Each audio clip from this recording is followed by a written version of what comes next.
your boy Ron Best, back with another video. Y'all know how I do. Y'all know how I get it done. I need your help, man, before I start, you know what I mean? Need your help, real big.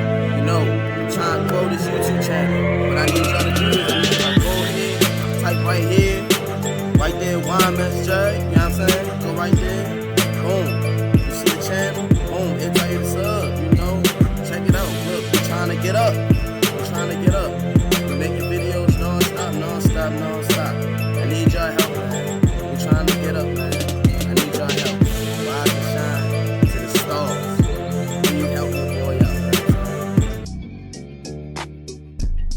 Billy off, and if that nigga try to play soft, Glock gon' come off the pitch like the playoffs. Pull up my home.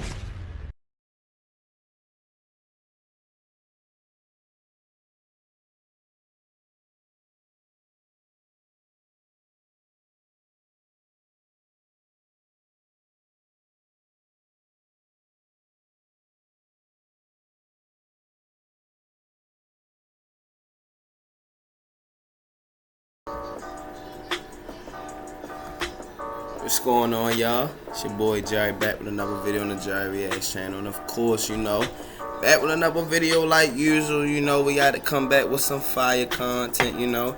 Gotta be staying consistent in some type of way, in some type of way of fashion, you know what I'm saying? Form of fashion, you know what I'm saying? But listen, we got some good content back for y'all.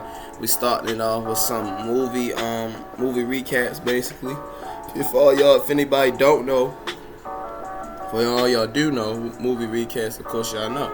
But for all y'all that don't know what movie recaps is, normally movie recaps is like movies that already came out and you might not have seen, and they kind of basically spoil it for you. You know, if you want to see it, you wasn't able to go to the movies to see it, whatnot, stuff like that, or just something that just intrigued you off of the title of how they named it.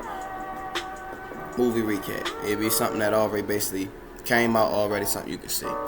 And that's basically what we doing today, because two things caught my attention. And I'm gonna need the DJ to cut the beat. You know what I'm saying? DJ, cut that. Cause we got two of them, of course. Go ahead, hot that up. I can see that real quick. We got two that caught my attention. So the first one was, of course, this one was a little different. This one,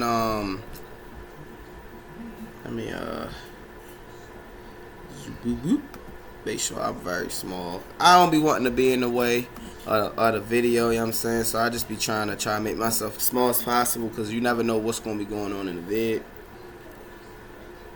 So I really just try to add myself as far away as possible, man. As far away as possible. But the first one is pregnant woman must survive a nightmare voyage in the ocean in a container to protect her child. So that's what kind of got me, because like if y'all can see it right there in the corner. Hey, who told you to spoil anything? If you see right here in the corner, you got her chilling on top of a container, and it's like, said she a pregnant woman, she must survive. So it's like, yo, that sound like something that's gonna be crazy, bro. So I ain't gonna lie to you, we go right to this because we got another one after that. So I want this video to at least be about 20 something minutes. So hey, listen, give me one sec.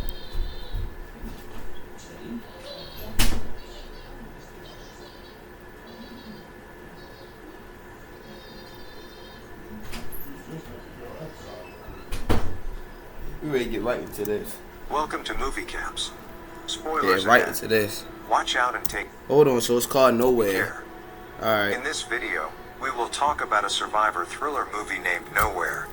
The story begins showing Nico and Mia, a couple who were preparing to flee their country while hiding in the darkness of the night. They had hired a man who was going to hide them inside a shipping container and take it to the island. In return, Nico pays him a huge amount. All the savings she had, along with her wife's wedding ring. There we see many other people who, like him, were in a hurry to leave this country. Alright, so just to start off, because I ain't going to really pause it too much, but just to start off so we all know we all on the same page. Apparently the lady and her family, they try and get up out of there. They do whatever it takes, even if they sell their wedding ring for all they kid. They got to get up out of there. Some Don't know were what's alone, going on, but they gotta some go. were with their partners, some were in a flat, and some were with children. But the answer to why everyone had to run away in such a hurry becomes clear to us in a short time. Okay. When one of them plays news on her laptop and we come to know that the situation is very bad there. Due to immediate water shortage, people have started fighting with each other. There is no such thing as regulation left. The government of this country is destroying children, old people, and pregnant women. Like an animal, they are being shot in a cage. After the death of his daughter Uma, They killing old women and pregnant women. Nico Why? was convinced that the situation here could never improve. That is why he made a plan to run away from there. He thought that his life would be better after this, but only if his luck favors him. In the morning, suddenly a sound starts coming from outside his container. After that, suddenly the door opens and many more people like him enter inside. Mia even falls due to one push. The load is too much, so that many people are forced out of the container, and in the process Nico gets separated from Mia. Mia looks through a hole and watches Nico climb into another container. She calls Nico immediately, and Nico consoles her that there is no need to worry. Next we see some officers along check the container. A small hidden chamber was made in front of the container to hide people in such situations, but it doesn't take long for them to understand this secret, and they start manipulating everyone with their words, so that everyone comes out, and as soon as a girl opens the door of the chamber, he shoots them all at the same time. Getting lucky, Mia climbs on top of a wooden box so no one can see her. After completing their work, Oh, so they tried to get it. They tried tried to be slick and not be seen. So then when they did see them, they just ended them all. Only Golly. Mia is left in such a big container. As soon as the door of the container is closed, the first thing she does is send Call a her message nigga. to Nico asking him to Alright. hide, but there is no response from him. After some time, the container reaches the port and is loaded into the ship. Along with this container, we can also see the container in which Nico was, but his phone was not working. Mia finds someone's bag inside the container. She keeps the handle of the phone, water bottle, and goes to sleep for some time. Her sleep is suddenly interrupted by a loud shock. Everything is shaking around her. There is a storm going on in the sea. She peeks through the hole and watches all Dang. containers colliding with each Oh, other. that hurt. She screams and asks for help. After some time, the container also falls into the water. The rope with which she balances breaks and Mia hits her head. When she wakes up, there is water all around, and some containers are also floating exactly like this container Oh, outside. because of the storm. Mia gets very nervous and tries to call Nico. But due to the collision, the screen of her phone gets broken and she's lost into nowhere. Finally, she controls herself and starts thinking about closing the valve. To stop the water from coming inside, she starts opening those wooden boxes one after the other to find something useful. Finally, Mia seals those gaps at one speed and sits for some time. But then she hears the screams of people Doing coming the vid, what's outside, and up? upon seeing, she comes to know a container is sinking, and it was the same container that Nico was in. Yeah, yeah.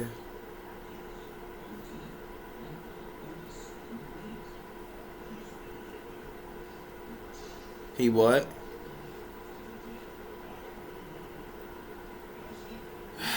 Alright, well, I'm gonna handle it. I just can't right now. I'm in the midst of it. Like, niggas fucking it up right now. Literally. Like, too.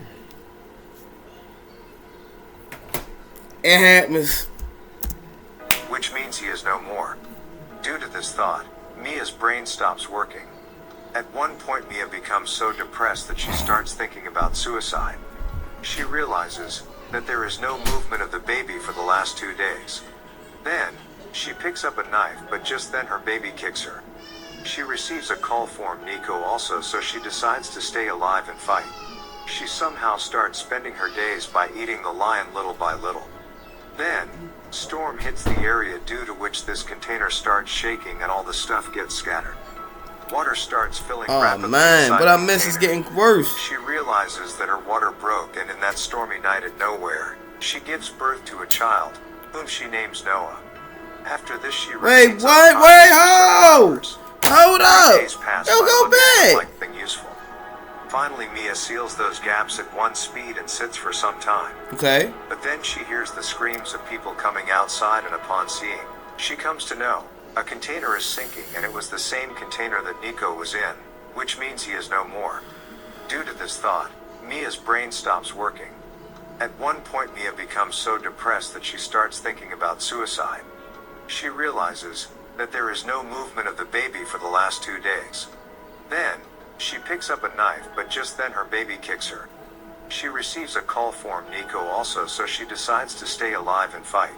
She somehow starts spending her days by eating the lion little by little.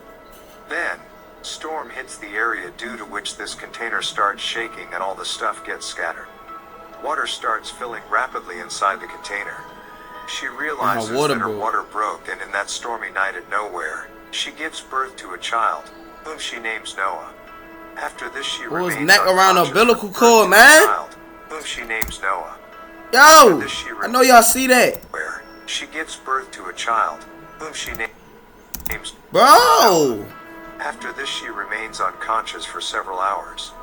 3 days pass by looking at him like this. She had eaten all the food she had left. That water was also about to end, and the level of water in the container is also increasing. Due to both extreme heat during the day and cold at night, the child's health started deteriorating. Along with this, Mia also starts making holes in the ceiling of the container with blade for breathable air. After some time, the blade breaks down and leaves blisters all over her hands. She is also hungry and has not eaten anything for 2 days. Yeah, it's getting worse. Due to this, her health worsens and she starts crying, and she also experiences various types of laughter. She sees Noah. Hallucinating. His screams start echoing in Mia's ears. Yeah, she hallucinating now. The next day, when rainwater wakes her up, water was dripping due to the hole created in the ceiling. So Mia collects water in some boxes, and from that she gets the idea. Mia is able to cut the ceiling and is able to see the outside world for the first time. After a few days, Mia has to change the towel of Noah. So she throws the towel in water, and as soon as she does it, a lot of fishes start gathering around the towel. With this, Mia will not have to starve to death now, as she is able to catch fishes. Just then, an airplane is seen in the sky. She tries to make her signals by reflecting light from the television screen. But this time also there is no benefit. On the contrary, in this haste she was as bleeding, which needs important to stop. So Mia first sanitizes the area by pouring alcohol. She feels pain but sacrifices everything for her daughter. 9 days pass by like this. Mia was trying very hard, but there is no benefit in taking out the water from inside the container. She uses different eyes to contact outside, but every attempt fails. 26 days had passed. The water had gone above the maximum limit. If this continues, this container will sink within another 2-3 days. Then one night, Mia gets a call from Nico, and with great difficulty she is able to pick up the call. Nico tells her that he hid in the ship to reach Mia, but he was caught while trying to escape. He got shot and lost a lot of blood and is not going to make it. Mia breaks down, losing all hope. She somehow Dang, you hear that he's actually alive. You thought he was dead the whole time, and he not, but now you gonna realize that he is about to die. Now. Controls herself and starts working from the next day to save her child. First of all, she makes a boat from plastic boxes, so that she and her daughter can survive if the container sinks, along with a pad for Noah. That very night the container is completely filled with water and starts sinking. Mia had already taken out all her things. Some of her photos and a chocolate pack are still inside the container. While trying to collect it, her foot gets stuck in some wires. It is difficult for her to cut with a knife and comes out. Mia manages to come out of the container, but by then Noah has disappeared somewhere. Mia starts looking for her baby, but there's water everywhere. She was in a broken state when a whale passes below her. By following the sound, she is able to find Noah in the sea. That would have scared me if I would have seen that whale. They have bought the boat they had made, so they are somehow able to keep themselves I would have been above dead the already. water. I can't swim. She loses her consciousness. After floating like this for a while, eventually, a family on a fishing boat spots Noah on the floating raft. They also find a rope attached to something. By pulling the rope, they also find Mia. They bring her on board their boat and perform CPR as she is unconscious, successfully reviving her. After a lot of effort, Mia regains consciousness. It takes her a lot of time to understand everything. She first asks about her daughter. Next, after so many difficulties, when she comes to know that she has reached the island, she starts crying. But these tears are of happiness. Whatever she endured, whatever she went through in the last 28 days. The same applies to all for not giving up until the last breath. I know she was there that long. End. So, Dang, I know she was there that long. I thought she was there for like a couple weeks. A whole month is crazy. She had birth there. Had mad injuries, lost her man out there. Man, shout out to her, man. She a soldier. That's crazy. That came out this year. I ain't even hear that, man. Listen, let's go and get to the next one, man. That's crazy. I like that one, though. I like that one, yo. I like that one. Black Friday. That one's Now's tough. your chance to build customer relationships and spark growth. So this one is Lost Soldier accidentally stepped on the man line, and now death is the only escape. Dang. So if y'all don't know what landmines is, once you stand on a landmine, they usually use it in the army, military, stuff like that, especially back in the Vietnam Wars and all that. When you step on a landmine, you can no longer move off of it. When you move off of it, it's going to blow you up. Some of them triggers as soon as you put your foot on it, you just going to blow up. So it's different ones. So, yeah, this one can be the one where you step on it, you're going to blow up instantly. Like, or it could be the one where you sit on it and it won't blow you up. And spoilers just, you know what I'm ahead. saying? Watch out and take care. The movie begins with a called tough Mine. U.S. Marine. Mike Stevens is bidding goodbye to a young woman at the airport before flying to his next assignment in a helicopter. Which is normal. Mike and his spotter Tommy Madison are set up on a bluff overlooking a desert, waiting for their target to arrive. Tommy is a chatterbox by nature, but Mike is more serious. They spot a large number of people on foot on one side, and a large number of armed vehicles on the other, both of which are approaching. Saeed Asif, a 65-year-old terrorist, is Mike's target. As Tommy and the radio announcer try to persuade Mike to make the hit, he understands that the party has gathered for a wedding, and the target could be the groom's father. When the groom and bride obstruct the goal, the situation becomes much more problematic. Mike is told to kill the groom in order to reach the target, but he cannot bring himself to do it. He reports to command center that he has lost sight of the objective. Armed men guarding the ceremony spot the two. Wow. Then there's gunfire. The target leaves instantly, but Mike and Tommy are forced to flee as armed men pursue them. They destroy their GPS while running and shelter behind a rock formation. When the armed men begin to approach the rock, Mike quickly arranges a brilliant distraction to send them in the opposite direction. After eluding the armed men, the couple... Before this even keep going, that was stupid. Y'all did a dummy mission. Even if y'all did kill a dude, they was gonna come at y'all. It was gonna be full force now. They ain't like they was gonna be scared. Wait a minute, what did happen? Nah, bro, they ready come straight at y'all, bro. Like, I don't understand. Y'all was still gonna be outnumbered. Now they not gonna kill. They really gonna wanna, How was y'all even gonna get away? I don't know. Couple ask for an evacuation, but are told they must cross the desert in front of them to reach a settlement 5 hours away, where they may be picked up. They set off on foot, braving sandstorms and blistering temperatures. Tommy amuses Mike with anecdotes about his son back home. When he notices Mike is silent and appears to be upset by something, he forces Mike to open up, who admits he is having difficulty proposing marriage to Jenny, his girlfriend. Tommy mocks him for his fear, but he also advises him that marriages can be difficult at first, but with time, you get the hang of it. The wind blows a caution sign right beneath their feet as they go through the desert. Mike takes the message seriously, noting that over the last 40 years, 33 million landmines have been buried throughout the desert. Tommy assures him that it is simply a Berber tactic to keep attackers at bay. Mike is still moving slowly, his thoughts focused on the warning sign. Tommy walks backwards carelessly, a few yards in front of Mike, mocking him for being an overthinker. A click sound is heard, followed by an explosion. Tommy walked right into a landmine. Mike takes a step towards Tommy, who is temporarily deaf, and hears another click, where his foot just landed. In a state of astonishment, he freezes. The sand from the blast begins to settle. Tommy survived the explosion, but both his legs below the knees are severed. Tommy shouts and trembles in agony. Mike, unable to move, attempts to calm Tommy down.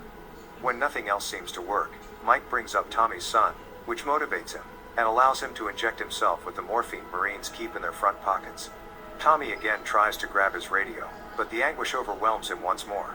When Mike notices his teammate in pain, he volunteers to remove his foot from the landmine in order to assist Tommy. Mike speculates that the landmine he stepped on may have been old and defunct. Tommy warns him not to, and to persuade Mike that he should not give him medical attention, Tommy draws his gun and points it at his own head. He ends himself, telling Mike he must live no matter what. Yo! Mike cries uncontrollably in agony. He is all alone in the desert, unable to move. Killed He eventually himself. gets bored of standing and drops down on one knee. He understands he needs to get the radio, lying next to Tommy, some yards away. To draw the radio bag closer, he attaches his shoelace to an axe. He discovers, however, the radio's battery is dead, and the spare is on Tommy's body. He is disappointed, but comes up with another strategy. He devises an improvised solar-powered charging system for the radio, and can now contact his superiors. He wants a rapid evacuation, but is told that due to regular sandstorms, rescue helicopters cannot fly to his area. If all goes Can't as see planned, him. a convoy will arrive in 52 hours to rescue him. Mike is annoyed 52 hours. in the Duh. response. The Major proposes Mike try digging a ditch and leap in it, which would result in only a non-life-threatening limb loss. He decides to fight it out and wait for help, counting down the seconds. Oh, on his make a watch. ditch and leap in it. Another As it enormous blows. sandstorm devastates the area. He is able to wait it out without shifting from his position. Jeez. When it's finished, the storm has brought Tommy's body, and thus, the spare battery right next to him. But the radio has drifted too far away. Damn. Several hours later, he runs out of water, becomes increasingly desperate, and contemplates ending at times. He then spots a Berber approaching him in a zigzag pattern. Mike tries to warn him about the landmine, but the Berber mimics his gestures, appearing to mock him. Mike tries to relate his ordeal to the Berber man, who insists Mike step off and move forward with life. He then disappears into the desert with Mike's water flask. Mike, exhausted and desperate, begins to drink his pee when he spots a tiny Berber girl approaching him, carrying back his water flask. She offers it to Mike, who is relieved to see it is full of water. Although the girl never speaks, she too urges Mike to step off the mine and move on. He informs her he is unable to move, and requests the girl get him his radio, but she does not comprehend. Mike, desperate, becomes overly loud, scaring the girl away. As darkness falls, the temperature begins to plummet. To keep warm, he makes a fire, and begins to hear the sounds of wild animals. To divert himself, he pulls out his phone, and glances at images of his lover. He comes across a video from his girlfriend. Jenny tells him in the video she is waiting for him. He needs to win the battle, and return to her as quickly as possible. He becomes overly emotional, and is terrified he'll never see his sweetheart again. Yeah, that would have made me Tired of mad. all- That would have probably made One me thing cry you need to too. do I ain't before gonna lie, buying anything man. online. Don't spend That's the another last thing time I on need to see Amazon right until there. you watch this first. But then it might All turn that is into happening to motivation him. though, so you He never know. begins to fall asleep, but he awakens to find the fire has died out. He finds himself in the presence of wild animals, and attempts, but fails, to terrify them with his gun.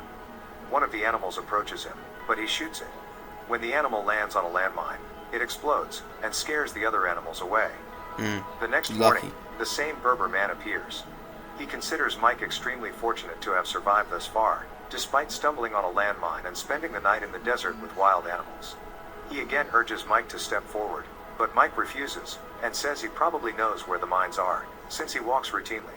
The Berber says he has no idea and just walks in a zigzag, since it is safer than going straight.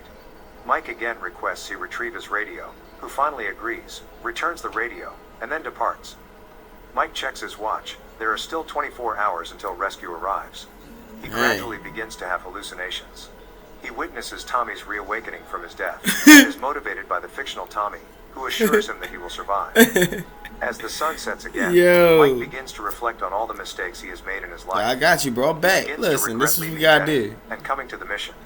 He is once again surrounded by animals, and continues shooting at them blindly in the dark, but the creatures still assault him. As he battles off the wild beasts, he gets lost in his thoughts. As the sun comes up, battles off the wild beasts, Yo, he they- gets lost in his thoughts. Oh, they people there. As the sun comes up, Mike returns to reality. All the wild animals that had assaulted him are dead, despite being outnumbered. He has been in this desert by himself for the last 45 hours, with his foot over the mine. He receives a message from his superior. The rescue squad is running late. The senior asks if he can hold out for another 17 hours. God! Mike, who is already at his breaking point, responds he cannot go any longer. The major informs someone wishes to speak with him. He hears Jenny's voice and begins feverishly apologizing to her for abandoning her, messing everything up, and destroying everything he touches. He suddenly begins hallucinating and sees Jenny sitting on a couch in the desert in front of him. He attempts to approach her, but begins to tire and begins to collapse when the Berber appears out of nowhere and catches him. The man begins to bandage Mike's wounds and tells him about the time he too trod on a mine and lost his leg. He says losing his leg felt like losing his entire existence. The pain, however, was wiped away when he met his wife and had a daughter.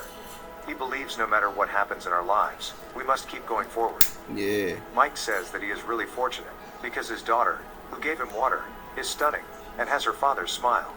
The man informs that he no longer has a daughter. She was killed in a mine explosion during one of their father-daughter adventures to dig up mines and replace them with tin cans. Mike is perplexed as he listens. The Berber says he's glad his daughter came to see Mike, but he needs to move on now and walks away. So how you get that Mike water if sees she the was daughter fake? again, but she vanishes with the wind. I mean, she died, then how Begins she to getting the hallucinate once water? more. He remembers his terrible father, who used to beat his mother, while he stood helplessly by. He sees his terminally ill mother. He also recalls the wonderful days he had with his lover. At that moment, he hears on the radio, the rescue team is approaching, and they require him to provide his precise location. He grabs his flare, but before he can deploy it, the terrorists from earlier begin shooting at him, from over the hill. A mine explosion nearby is triggered by the gunfire, sending the flare soaring out of Mike's grasp. He attempts to respond, but he is too frail. However, he recalls his girlfriend, and uses it as a drive. He fires his gun at the ground, triggering mine explosions that create sand fog, hiding him from the enemy. He then grabs his sniper gun and dispatches the terrorists. The flare is still out of reach when the rescue crew passes by. He recalls the Berber man saying, "You have to keep moving on." So he takes a step forward. Oh, this is the moment I've been waiting for the move, because like I feel like he gonna move, and it's like his now is like this rescue team up there. He killed the dudes that came back that was ready to kill him. It's like the moment they get out of here, they can't find him. It's like what you gonna do now, you gonna move? Alright. Alright. The flare is still out of reach when boy, that leg really look like your leg. He recalls the Berber you man really look like his daughter. "You have to keep moving on." So he takes a step forward and takes a leap of faith. Oh! Nothing happens. Nothing happened. Occurs. He discovers the mine he stepped on was a tin can with a little toy soldier inside.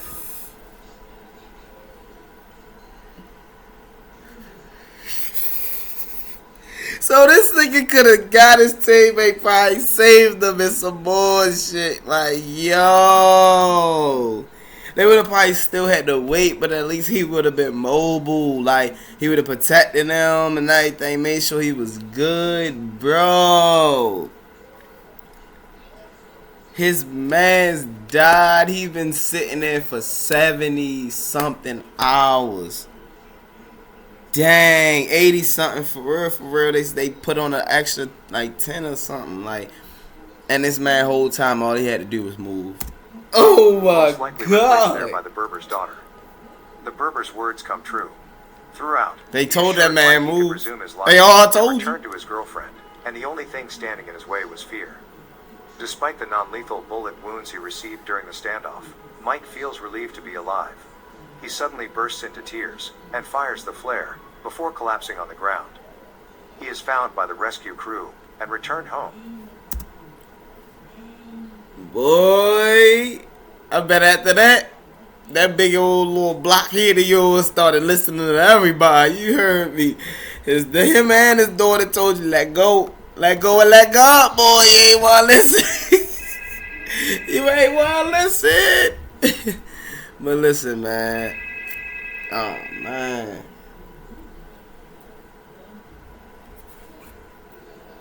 Hello.